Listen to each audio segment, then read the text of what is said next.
ဘုရားသခင်ယေရှုတော်ချီးမွမ်းပါတယ်ကျွန်တော်နှုတ်ကပတ်တော်အပြင်တူတူကဆင်ခြင်ခွန်အားယူဖို့ရန်အတွက်ရှင်ယောဟန်ခရစ်ဝင်ခန်းကြီး1အပိုင်ငယ်40မှ41ယောဟန်ဤစကားကိုကြား၍နောက်တော်သို့လိုက်သောသူနှစ်ယောက်တို့တွင်တစ်ယောက်ကရှီမုန်ပေတရုညီအန်ဒရေပေတည်းထိုသူသည်မိမိအကိုရှီမုန်ကိုရှေးဦးစွာတွေ့လင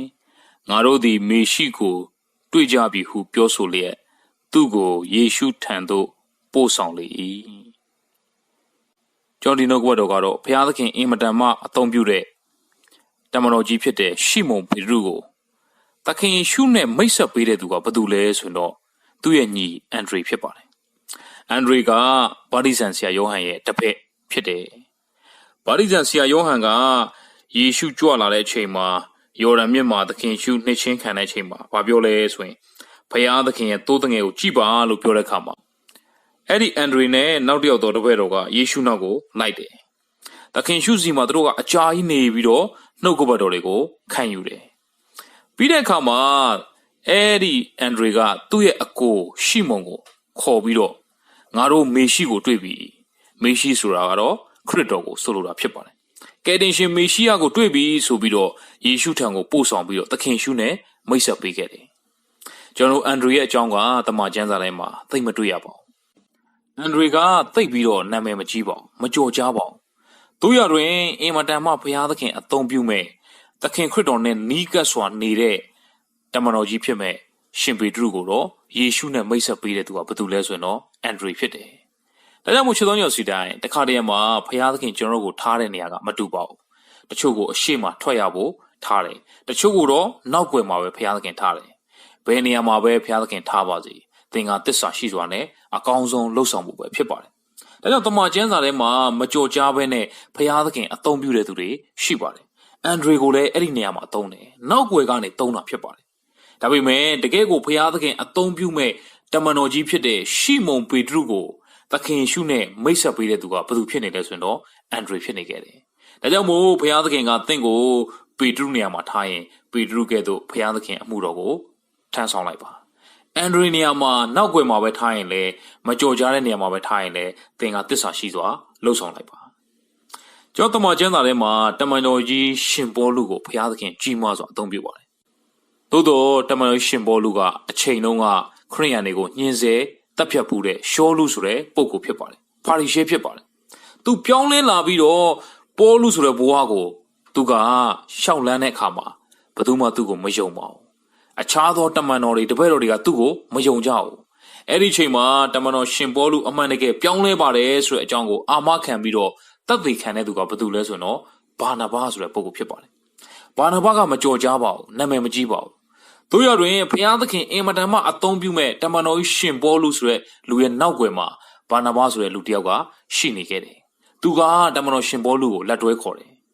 ်တမန်တော်ရှင်ပေါလုကိုယူရလူတွေကမယုံကြည်ဘဲနဲ့တတ်ဖို့ကြံစီတဲ့အခါမှာတမန်တော်ရှင်ပေါလုကသူ့ရဲ့စာတိဖြစ်တဲ့တာရှုမြို့မှာသွားပြီးတော့ဇက်မြုပ်နေရပါတယ်။တစ်ချိန်မှာဘာနာဘကအန်ဒီအိုမြို့မှာသွားရောက်ပြီးတော့အစီခံလျက်အန်ဒီအိုမြို့ရဲ့သင်းအုပ်ဆရာဖြစ်စက္ကန့်နေပါတယ်။အဲ့ဒီစက္ကန့်တဲ့အချိန်မှာသူကဘသူ့ကိုတတိယလဲဆိုတော့ရှင်ပေါလုကိုတတိယတယ်။အဲကြောင့်မို့ရှင်ပေါလုဖြစ်ဘုရားသခင်အသုံးပြုမဲ့ရှောလုကိုသူကတာရှုမြို့မှာသွားရှာတယ်ဆိုတဲ့အကြောင်းကိုတမန်ကျမ်းစာမှာတွေ့ရပါတယ်။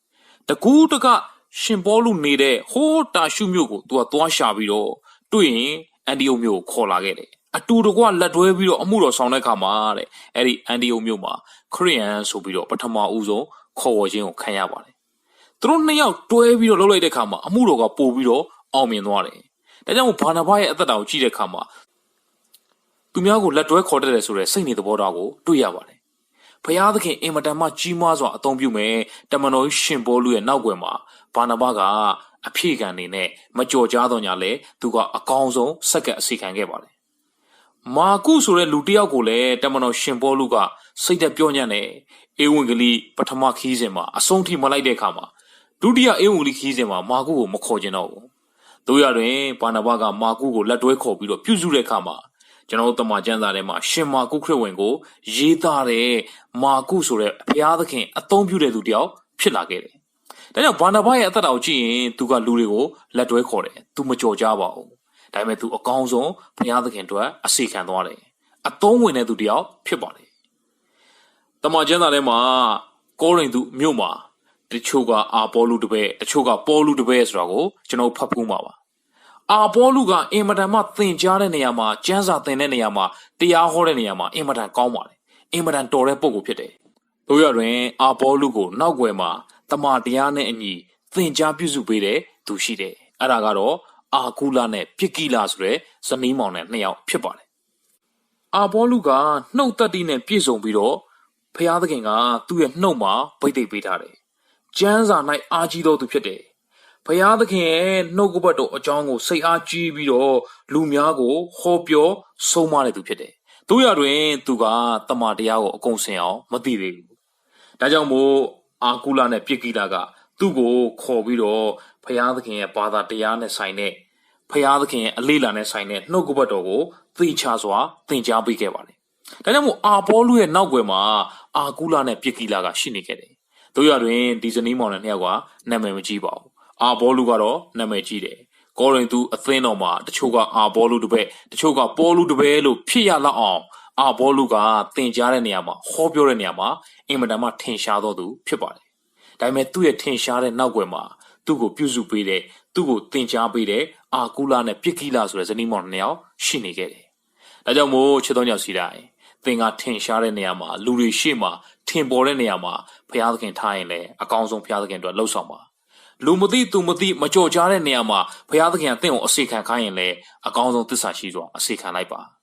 နေရာကအရေးမကြီးပါဘူးသစ္စာရှိခြင်းကအရေးကြီးပါတယ်ကြော်ကြားခြင်းမကြော်ကြားခြင်းကအရေးမကြီးပါဘူးသစ္စာရှိခြင်းကအရေးကြီးပါတယ်ဒါကြောင့်မို့ဘုရားသခင်အင်မတန်မှကြီးမားစွာအသုံးပြုတဲ့တမန်တော်ကြီးရှင်ပေတရုရဲ့နောက်ွယ်မှာအန်ဒရီဆိုတဲ့လူတစ်ယောက်ရှိနေခဲ့တယ်။တမန်တော်ရှင်ပေတရုကိုသခင်ယေရှုနဲ့မိတ်ဆက်ပေးတဲ့သူကအန်ဒရီဖြစ်ပါတယ်။အင်မတန်မှဘုရားသခင်အသုံးပြုတဲ့ဓမ္မသစ်ကျမ်းစာရဲ့တဝက်လောက်ကိုရေးသားခဲ့တဲ့တမန်တော်ရှင်ပေါလုရဲ့နောက်ွယ်မှာဘာနာဘဆိုတဲ့လူတစ်ယောက်ရှိနေခဲ့တယ်။ဘာနာဘလက်တွဲခေါ်လို့သာတမန်တော်ရှင်ပေါလုကဘုရားသခင်ရဲ့အသုံးတော်ခံဖို့အတွက်အခွင့်အရေးရသွားခြင်းဖြစ်ပါတယ်။စိတ်သက်ပြောညံ့နေဆိုပြီးတော့မာကုကိုရှင်ပေါလုကလက်တွဲဖြုတ်ခဲ့တော်ညလဲဘာနာဘကလက်တွဲခေါ်တဲ့အခါမှာခရစ်ဝင်ကျမ်းကိုရေးတဲ့မာကုဆိုပြီးတော့ဘုရားသခင်အသုံးတည့်တဲ့သူတယောက်ဖြစ်သွားခဲ့တယ်။ဒါကြောင့်မို့မာကုနဲ့ပေါလုရဲ့နောက်ွယ်မှာဘာနာဘရှိနေခဲ့တယ်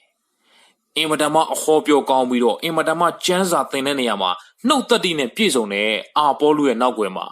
အာကုလနဲ့ပြစ်ကိလဆိုတဲ့ဇနီးမောင်နဲ့နှစ်ယောက်ကရှိနေခဲ့တယ်။အာပေါလုကိုပြုစုပေးခဲ့တဲ့ဇနီးမောင်နဲ့နှစ်ယောက်ဖြစ်ပါတယ်။ဒါကြောင့်မို့ဘုရားသခင်ကသင်ကိုလူတွေရှေ့မှာထွက်ရတဲ့ထင်ပေါ်တဲ့နေရာမှာအသုံးပြုသည်ဖြစ်စေ